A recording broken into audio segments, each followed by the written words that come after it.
자, 오늘 제목은 손절의 시대 십자가의 용납이라는 제목입니다. 우리가 14장을 제가 이번 주에 익명으로 구글 설문을 좀 한번 받아볼까라는 마음이 있었어요. 어떤 거냐면 큐티 잘 하고 계십니까? 이렇게. 그러니까 이제 실명으로 하면 잘 답을 안 하실 것 같아가지고 익명으로 한번 해볼까 이런 생각도 좀 했었는데, 여러분 우리 교회는 말씀이 매주 큐티 안에서 이루어져요. 그래서 여러분이 큐티를 안 하시면 이 내용에 대해서, 물론 신앙생활을 잘 하셨던 분들은 이게 대충 어떤 내용이다 아시겠지만, 사실은 신앙생활을 좀 잘 안 하셨거나 아니면 신앙생활을 하셔도 말씀을 잘 안 보셨으면, 특별히 이렇게 사무엘하 14장은 이게 도대체 무슨 말이지? 왜 이런 의도를 가지고 있지? 이렇게 되는 거에 대한 의문점을 주중에 가지고 오셨어야 우리가 이제 설교를 들으면서 조금 더 명확해져 가는 부분도 있어요. 근데 만약에 전혀 큐티를 안 하고 오시면 주일 설교의 배경을 다 설명하는 게 아니기 때문에 이게 도대체 무슨 말이냐, 이게 애매할 때가 있어요. 그래서 제가 설교를 이렇게 큐티대로만 하는 이유가, 출애굽기 했다가 에베소서 했다가 빌립보서 했다가 창세기 했다가 이렇게 설교가 되는 본문들이 있거든요. 근데 그렇게만 되면요, 20년 30년을 예배드려도 구술이 서말이긴 하지만 보배가 안 돼요. 그러니까 말씀이 도대체 뭐를 얘기하는지, 그리고 때로는 설교가 좀 안 되는 본문도 있거든요. 근데 그 본문을 한 번도 읽을 일이 없어요. 그래서 다시 한번 권면해 드립니다. 쉽지 않지만 그래도 습관을 잘 들이셔야 돼요. 지금부터 올 1년 잡고 작심 3일, 3일에 한 번씩 하자라는 마음으로 큐티 잘 하셔야 됩니다. 아셨죠? 그래서 뒤에 또 4월 큐티 책도 또 와 있거든요. 그냥 가져가셔서 큐티 잘 합시다. 자, 우리 옆 사람하고 다시 한번 큐티 잘 합시다. 네, 앞뒤 사람하고도 큐티 잘 합시다. 네, 큐티 잘 합시다. 이렇게 서로 격려하겠습니다. 자, 암논이 이방 누이 다말을 범한 뒤에 친오빠 압살롬과 2년 동안 수치를 견디며 때를 기다립니다. 그 때가 뭔가, 복수의 때를 기다려요, 압살롬이. 그런데 이제 2년이 다 지나가니까 사람들의 기억에 잊혀질만 할 즈음 압살롬이 복수를 실행하게 됩니다. 양털 깎는 잔치를 빌미로 왕자들을 다 모으죠. 그리고 왕자들을 다 초대한 그 자리에서 딱 지목해서 암논만 살해합니다.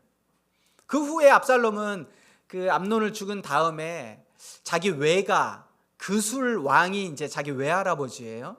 그래서 이제 자기 외가에 가서 3년 동안 망명 생활을 합니다. 그 3년의 기간 동안에 시간이 어느 정도 지났던 그쯤에 다윗에게 압살롬에 대한 그리움이 생긴 거예요. 그런데 차마 입으로는 말을 못하고 있던 그때 요압이 그 사실을 캐치합니다. 그래서 요압이 드고와 여인을 통해서 다윗의 마음을 움직였고, 다윗은 마침내 압살롬을 예루살렘으로 다시 올 수 있도록 허락을 하게 됩니다. 요압의 인도함을 받은 압살롬이 3년 만에 예루살렘으로 돌아오게 됩니다. 그런데 다윗의 말이 그의 얼굴을 보지 않겠다라는 말을 요압을 통해서 압살롬에게 전달하게 됩니다. 결국 압살롬은 예루살렘에 머물면서 3년 만에 돌아왔는데 2년 동안 다시 아버지의 얼굴을 보지 못하는 답답한 상태에 놓이게 됩니다. 자, 이 답답함을 견디지 못한 압살롬이 요압을 부릅니다. 그런데 요압이 차일피일 미루게 되죠. 어느 날 압살롬이 꾀를 냅니다. 자기 밭 옆에 보니까 요압의 밭이에요. 자기 하인들에게 요압의 밭에 불을 지르라 라고 이야기를 합니다. 너무 황당하고 당황한 요압이 압살롬을 찾아오죠. 왜 내 밭에 불을 질렀느냐? 이 극단적인 방법을 통해서 사실 압살롬은 요압과 만나고 싶었고 요압에게 자기의 마음을 전달합니다.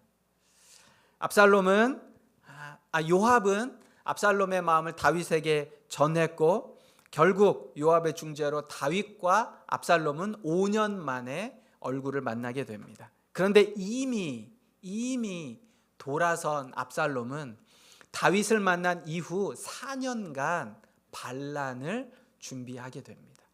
이게 14장에 이어지는 스토리예요.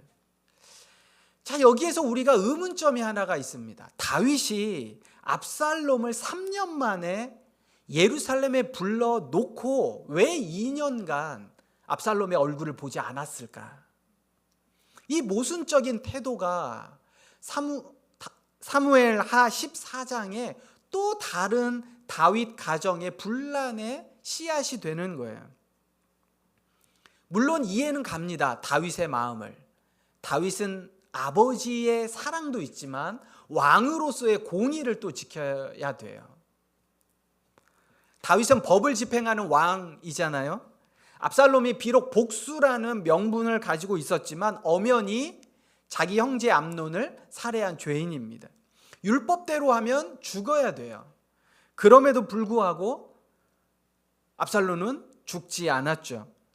3년이라는 시간 동안에 유야무야 그냥 그렇게 시간이 흘렀습니다. 어느 날 다윗에겐 암논에 대한 그리움, 슬픔이 지나갔고 그 다음 아들이 압살롬이니 압살롬에 대한 마음이 간절해졌습니다. 그러나 살인자라는 이 신분은 변하지 않죠.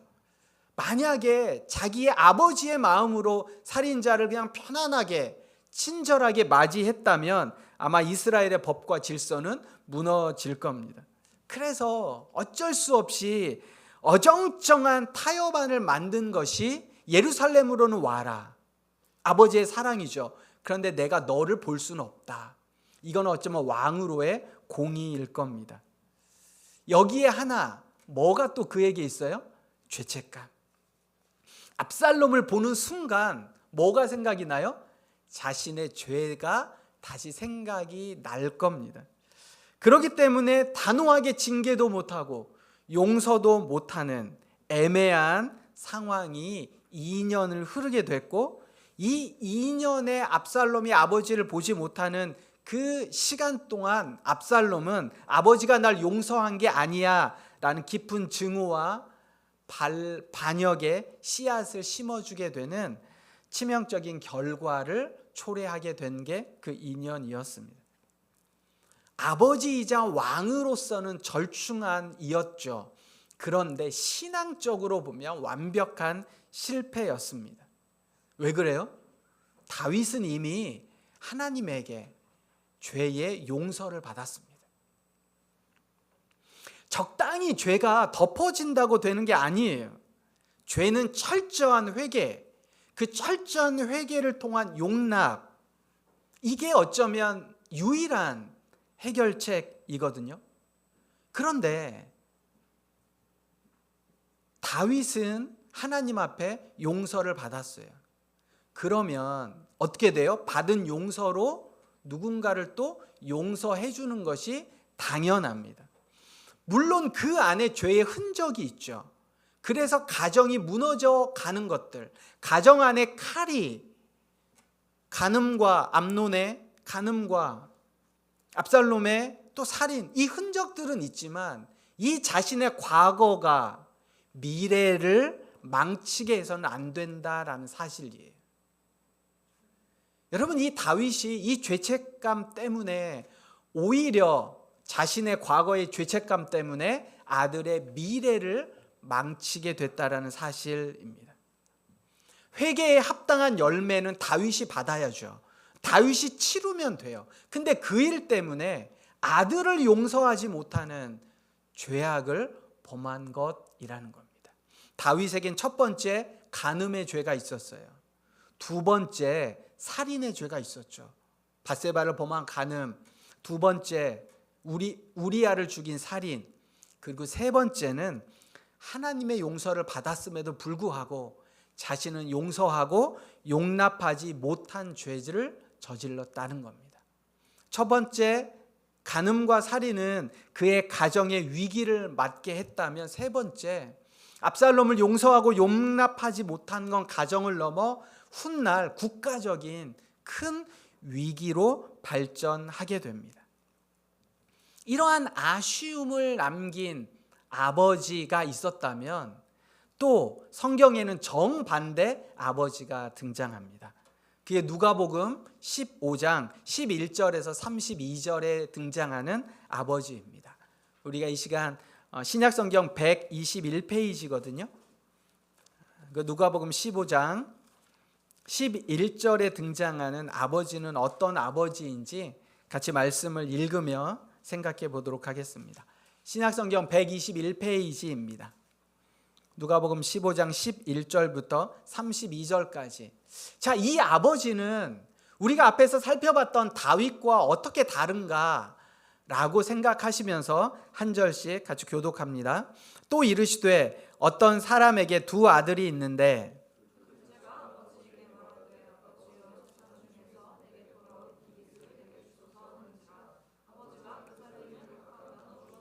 그 후 며칠이 안 되어 둘째 아들이 재물을 다 모아가지고 먼 나라에 가 거기서 허랑방탕하여 그 재산을 낭비하더니 가서 그 나라 백성 중 한 사람에게 붙어 사니 그가 그를 들로 보내어 돼지를 치게 하였는데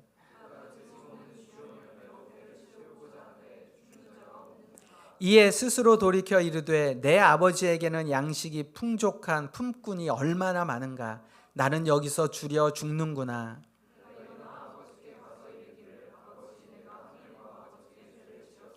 지금부터는 아버지의 아들이라 일컬음을 감당하지 못하겠나이다. 나를 품꾼의 하나로 보소서 하리라 하고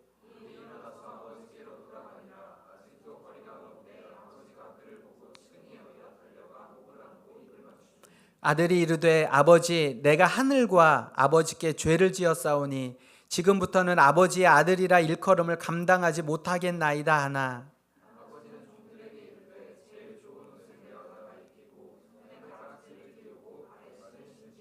그리고 살찐 송아지를 끌어다가 잡으라 우리가 먹고 즐기자.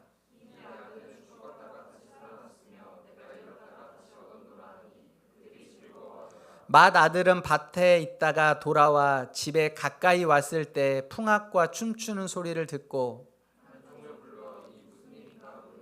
대답하되 당신의 동생이 돌아왔음에 당신의 아버지가 건강한 그를 다시 맞아들이게 됨으로 인하여 살찐 송아지를 잡았나이다 하니 아버지께 대답하여 이르되 내가 여러 해 아버지를 섬겨 명을 어김이 없거늘 내게는 염소 새끼라도 주어 나와 내 벗으로 즐기게 하신 일이 없더니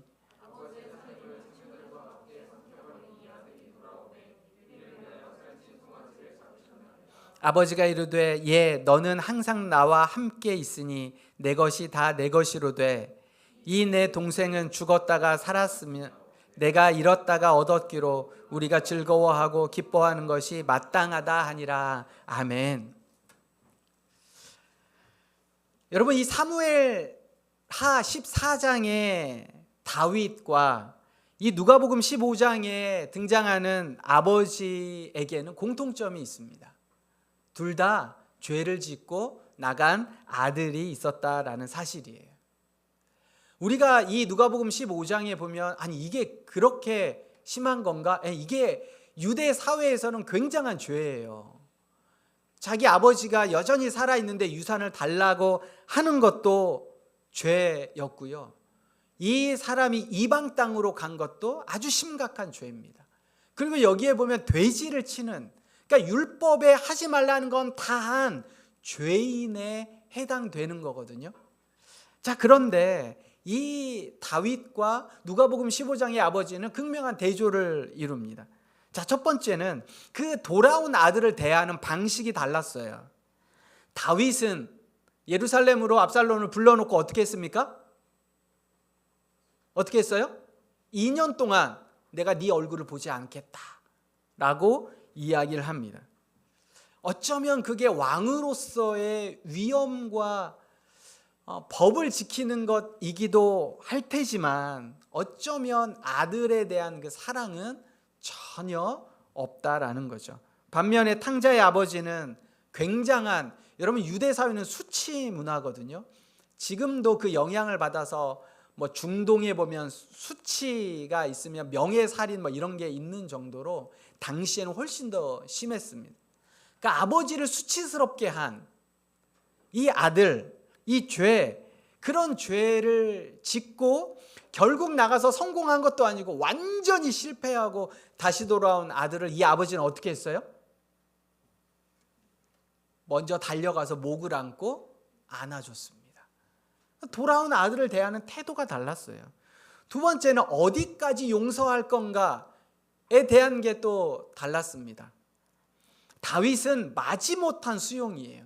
쉽게 이야기하면 그냥 정치적인 수용, 보이기 위한 수용이었죠. 그런데 이 누가복음 15장의 아버지는 어때요? 과거를 전혀 묻지 않습니다. 오히려 가장 좋은 옷으로 가락지를 입히고 바로 즉시 아들의 지위를 회복시켜 줍니다. 어떤 죄에 대한 대가를 묻기보다 잔치를 먼저 열어줘요. 그러면 그 아들 마음은 어떨까요? 나에게 죄를 차라리 물어주시지, 나에게 잘못했다라고 얘기를 하시면 오히려 더 좋을 텐데 아무런 말 없이 안아주시고 오히려 바로 즉시 지위를 회복시켜 주시고 잔치를 베풀어 주세요. 이럴 때 그 아들의 마음은 어떠겠습니까? 불안하죠. 불안해요. 그런데 생각해 보면 여러분, 이 말씀이 우리에게 뭘 주냐면 죄의 용서는 누가 해주는 거예요? 아버지가 해주는 거예요. 그냥. 그러니까 나는 죄인이야, 나는 이 정도는 받아야 돼, 이건 내 생각이지만 아버지의 입장에서는 어때요? 그냥 아버지가 수용해주면 수용되는 거예요. 그런데 우리에게 뭐가 있습니까? 죄책감. 여러분, 죄보다, 따라합시다, 죄보다 죄책감이 더 문제입니다. 죄보다 죄책감이 문제예요. 하나님은 우리 죄를 기억하지 않는다고 말씀하시는데 우리는 어떻게 생각해요? 이 죄 어떻게 할 거야? 내 안에 하나님은 용서하셨는데 내가 그 죄책감 때문에 가지고 있는 거예요. 여러분, 죄 때문에 우리가 무너지는 게 아니라 죄책감 때문에 무너지는 거라고요. 어디까지 용서해 주셨냐면 모든 것들을 다 용서해 주신 거예요. 이게 다윗과 누가복음의 아버지가 다릅니다. 세 번째는 용서 후에 어떻게 회복시키실 건가가 차이가 있습니다. 자, 다윗은 예루살렘으로 불렀습니다. 2년을. 3년 망명 생활을 하고 2년 불렀는데 2년 격리된 거잖아요. 그리고 5년 동안 만나서 하는 말이 없습니다. 어쩌면 진솔한, 용서를 하고 났으면 진솔한 대화를 하든지, 내가 미안하다, 아니면 너는 어땠니, 이런 뭔가 용서 후에 후속 조치로 회복을 시켜야 됐는데 다윗은 전혀 그러지 않았다라는 겁니다. 반면에 탕자, 이 누가복음 15장의 아버지는 내 아들은 죽었다가 다시 살아났으며 내가 잃었다가 다시 얻었노라 라고 세상에 공포를 하고 침묵 대신 기쁨의 소리를 모두에게 다 전달했다라는 거예요. 여러분, 용서한 후에 회복은요, 표현이 되어야 합니다. 그래, 내가 너를 용서하마 라고 용서를 했는데 표정이 전혀 용서한 표정이 아니야. 용서한 다음에 내 마음이 어때요? 용서가 되어졌음을, 회복이 되어졌음을 표현하고 기쁨으로 선포해야 되는 겁니다. 그렇기 때문에 성경에서의 용서는요, 벌을 면해주는 것을 넘어 관계를 회복해 가는 것이 진정한 용서입니다. 다윗은 압살롬을 억셉했어요. 수용은 했어요. 그런데 용납하지는 못한 거죠. 웰컴하지는 못한 거예요. 제가 이번 주에 요 본문을 묵상을 하면서 제 마음에 무거움이 있는 거예요. 뭐가 무겁냐? 내 자신은 용납이 되는가? 특별히 가장 어려운 게 가족들인 거죠. 저희 이 자리에 가족들이 3명이나 제자 있는데 설교를 준비하면서 아버지로서의 다윗의 연약함, 근데 그 연약함의 모습이 사실은 저에게 있더라고요. 내 자신에게. 그래서 누군가를 용서하고 누군가를 용납하려고 하는데 정작 밖에서 누군가들은 잘 용서하고 용납하면서 가장 가까이에 있는 가족들에게는 왜 이렇게 용납이 어려울까? 용서가 어려울까? 이 마음이 제 안에 들면서 이 설교가 성도들에게 하는 설교가 아니라 내 자신에게 하는 설교구나. 왜 내가 이렇게 가장 가까이 있는 사람들은 이렇게 용서가 안 될까? 가장 가까이에 있고 가장 중요한 사람들에게 왜 이렇게 더 너그럽게 못할까? 라는 마음이 제 안에 들게 됐습니다. 그래서 어쩌면 오늘 이 말씀은 저에게 주신 하나님의 도전의 메시지이자 소망의 메시지가 아닌가라는 생각을 듭니다. 그리고 나서 이제 설교를 더 준비해 가는, 기도하면서 준비하는 과정 속에 사실 나에게는 그 용서의 마음이 없구나. 가지기가 어렵구나. 여러분, 누가복음 15장에서 이 아버지는 누구입니까? 누가복음 15장에 이 아버지는 누구예요? 하나님이에요. 우리를 다 용납해 주시는 하나님이라고요. 어떠한 상황에서도 온전하게 우리를 있는 그대로 받아주시는 아버지가 되십니다.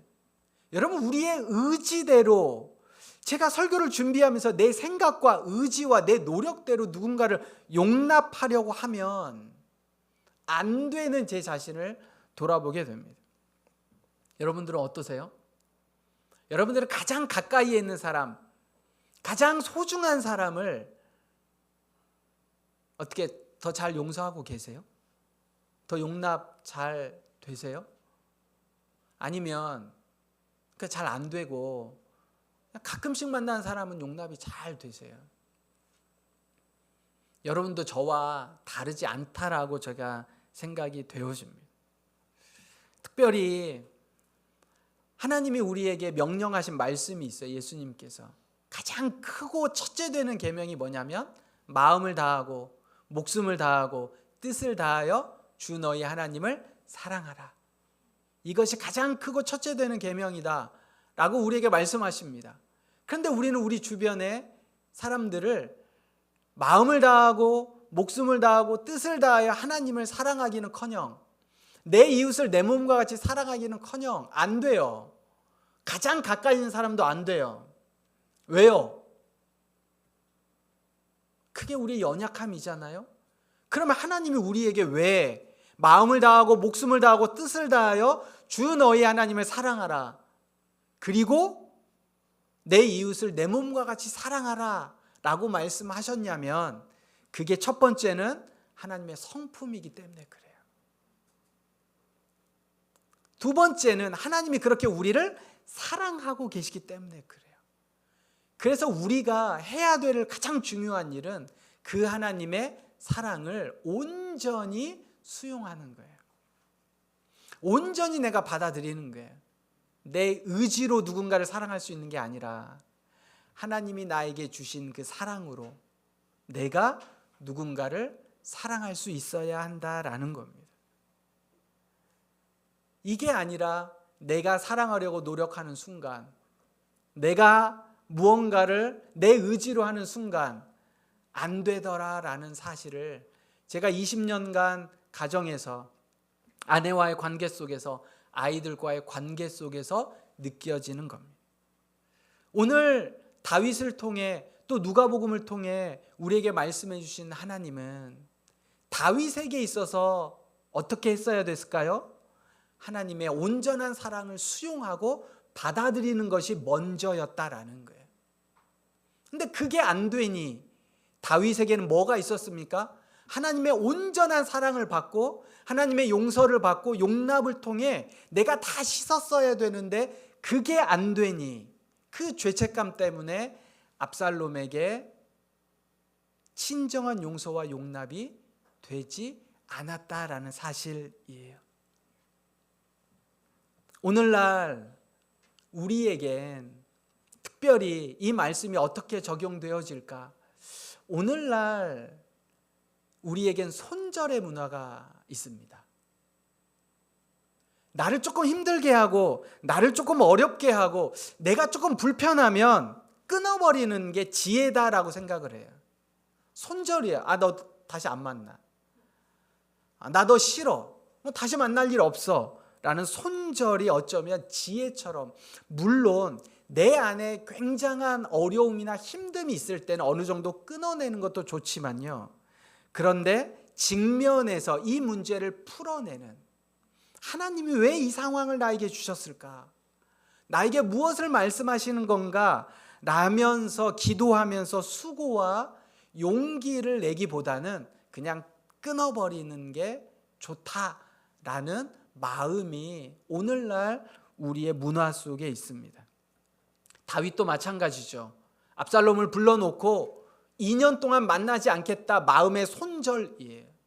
그를 만나서 무언가 문제를 해결해 가려는 노력을 다윗은 힘들어 했습니다. 두 번째는 우리에게는 미안하다라는 말을 하기가 어려운 환경에 있는 것 같아요. 왜냐하면 미안하다, 잘못했다라고 이야기하면 뭔가 내가 더 큰 잘못을 한 것 같고 뭔가 내가 약해 보이는 것 같고 이런 마음이 우리에게 드는 것 같아요. 그래서 미안하다, 잘못했다라고 이야기하기보단 그냥 그렇게 넘어가는 경향. 제가 얼마 전에 영상을 하나를 봤는데 미국과 우리나라의 길거리에서 차이를 보게 된 영상이었어요. 우리나라는 그냥 부딪히면 딱 쳐다보고 그냥 가는데 미국 사람들은 부딪히면 sorry, 부딪히면 sorry 이렇게 계속 이야기를 하더라고요. 서로 간에. 근데 우리나라는 딱 부딪히면 딱 보고 그냥 가요.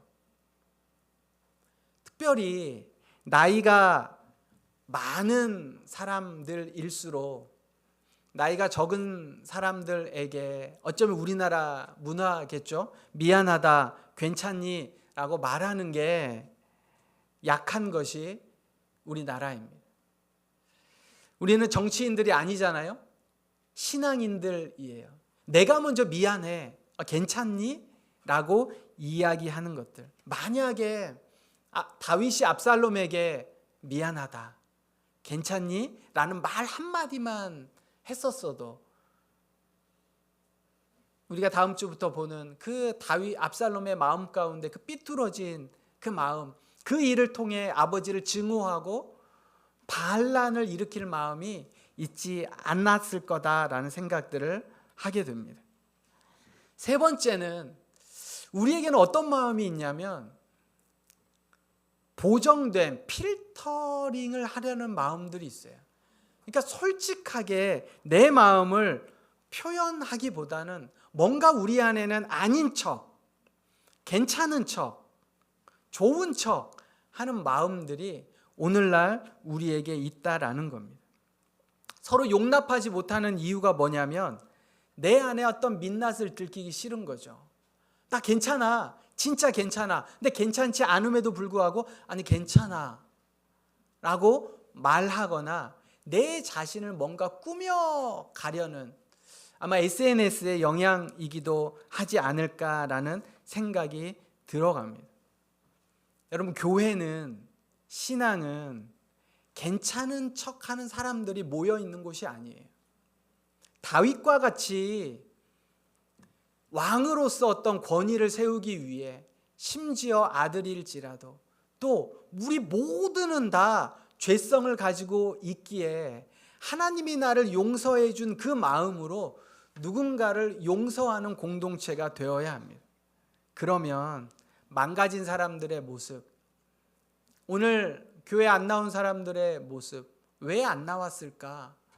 뭔가 지적하기보다 그럴 이유가 있었겠지. 나는 나왔는데 교회에 못 나왔다면 못 나올 수 있는 어떤 이유가 있겠지. 늦은 이유가 있겠지. 수용해주고 받아들여지는. 왜냐하면 내가 그렇게 내 아버지를 통해 수용되고 용납되었기 때문에 라는 겁니다. 말씀을 마무리합니다. 다윗은 왕과 아버지 사이에서 길을 찾지 못했습니다. 죄를 징계하지도 온전히 품지도 못한 상황 속에 2년이라는 어설픈 거리두기의 모습을 그가 보여주고 있습니다. 어쩌면 우리도 그렇지 않은지 돌아보기를 소망합니다. 내 안에 무언가 용서하지도 못하고 내가 뭔가 미워하지도 못하고 어정쩡한 모습으로 내 안에 있는 사람들이 있는지. 그런데 우리 하나님은 우리와 다릅니다. 하나님 우리 죄를 적당히 덮어주신 분이 아니세요. 우리 죄를 해결해 주시기를 원하시는 분입니다. 그런데 그걸 우리에게 맡겨주시지 않고 자기의 하나뿐인 아들 예수 그리스도를 우리를 대신해서 십자가에 못 박혀 죽게 하셨습니다. 하나님의 공의와 하나님의 사랑을 완전하게 해결해 주신 분이 바로 예수 그리스도이십니다. 우리는 그 예수 그리스도의 사랑을 통해 완전한 죄값을 치른 거예요. 그래서 그 죄값을 치름받은 내가 이제는 누군가를 용서하고 용납하는 사람으로 그리스도인으로 이 자리에 앉아 있는 겁니다. 그 십자가의 은혜가 있기에 하나님 앞에 괜찮은 척 하지 않으셔도 돼요. 거룩한 척 하지 않으셔도 됩니다. 하나님 앞에 있는 모습 그대로 내 죄의 모습을 내어놓고 하나님 앞에 나아가는 삶, 그 삶, 비록 나의 민낯일지라도 돼지를 치던 냄새나는 그 아들일지라도 하나님은 다 수용해주고 용서하셨다는 사실을 여러분 기억하셔야 됩니다. 이 용서로 나에게 가장 가까이에 있는 사람, 나에게 가장 친한 사람을 용서할 수 있는 힘이, 마음을 다하고 뜻을 다하고 목숨을 다하여 하나님을 사랑할 수 있는 힘이, 그리고 내 이웃을 내 몸과 같이 사랑할 수 있는 힘이 이 십자가를 통해 나온다는 사실을 기억하셔야 됩니다. 그래서 이렇게 한번 속으로 이야기해 보면 좋겠습니다. 미안해, 내가 실수했어. 괜찮니? 괜찮아. 나도 잘 안 돼. 이해해줘. 내 자신에게 또 누군가에게 용서하고 용납하는 한 주간의 삶이 되시기를 소망합니다. 한 주간 먼저는 하나님 앞에 용서받은 내 자신을 인정하고 감사하며 하나님을 통해, 하나님이 주신 마음을 통해 누군가를 용납하는 여러분이 되시기를 소망합니다. 이 시간 함께 기도하겠습니다.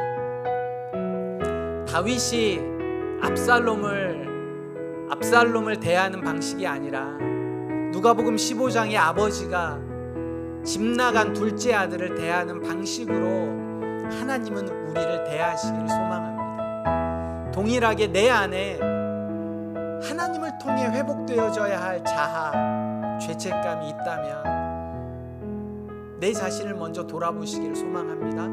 그리고 그 마음으로 내 마음속에 어정쩡하게 거리두기 하고 있는 누군가가 있다면 하나님이 주신 마음으로 그 사람을 용서하는 이 시간이 될 수 있도록 이 시간 함께 기도하도록 하겠습니다.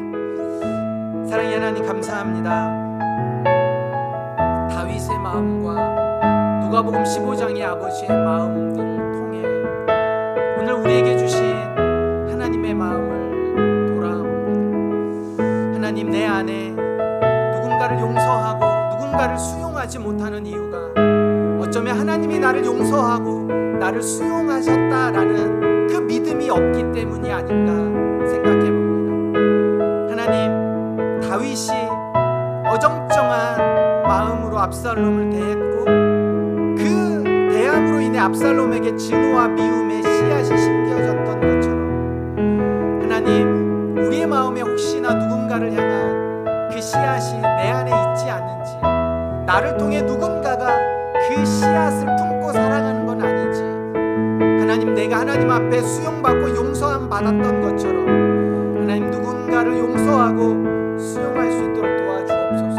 특별히 교회 공동체가 어쩌면 사랑보다 상처받기 쉬운 공동체이고, 기대하는 마음이 있기에 누군가 더 많이 아파하는 마음들이 있는 공동체일 수 있는데, 하나님, 먼저는 내가 용서받고 내가 예수 그리스도의 십자가로 수용받고 내가 예수 그리스도의 십자가로 사랑받았던 그 마음이 내 안에 있게 하여 주시고, 그 마음을 통해 누군가를 용서하고 누군가를 품어줄 수 있는 공동체로 살아갈 수 있도록 도와주시고, 또 한 주간 내 삶 속에서 하나님의 사랑을 전달하고 내 하나님의 사랑을 흘려보낼 수 있는 귀한 마음을 가진 한 사람 한 사람의 성도로 살아갈 수 있도록 하나님 함께하여 주옵소서.